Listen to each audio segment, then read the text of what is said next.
I had life drawing at Arts Center College, but I'm not good at art drawing pictures of humans.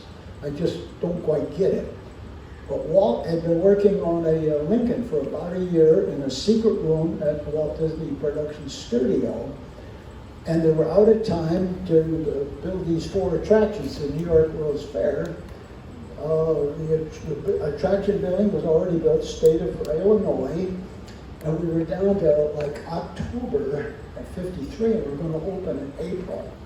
And they did not have a working mechanical Lincoln. So I was called over to the studio with my boss and go talk to Walt about this thing, and I saw this machine that was kind of pathetic, and I found out the guys were behind the wall trying to get it to get up out of a chair. Now here's the difference. If you have an open mind and you're not trained to do stuff in a certain way, you can see something in a different light. I was in a glider club and I was restoring a World War II glider, that's little tiny thin welded tubes.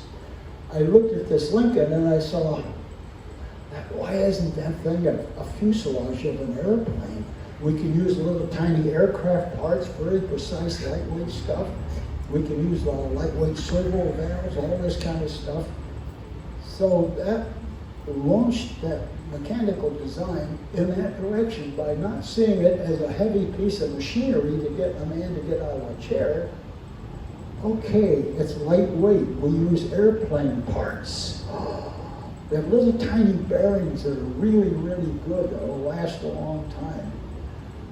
And we had to move at a very high speed and have a lot of faith that it was going to work. So as fast as I would draw it, and just 2D on pencil and paper, every time I finished a part, I'd give it to a draftsman to complete it, and I would take it every morning to the studio, and they would start building it with no assembly drawing. In other words, usually you get the whole thing engineered, and then you have approval to build it.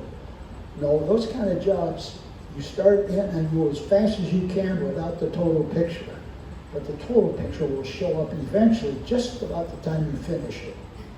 That is a method of a project that is frightening to do something like that.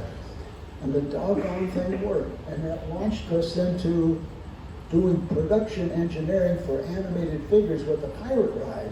And you remember how many pirates were in that pirate ride? So one figure taught us how to do production figures, and we still use some of the same parts today that were engineered in the 60s based upon that one Lincoln. I worked in the Lincoln studio at the Ford Motor Company, so I worked on 2 Lincolns, one with the wheels and one with the top hat.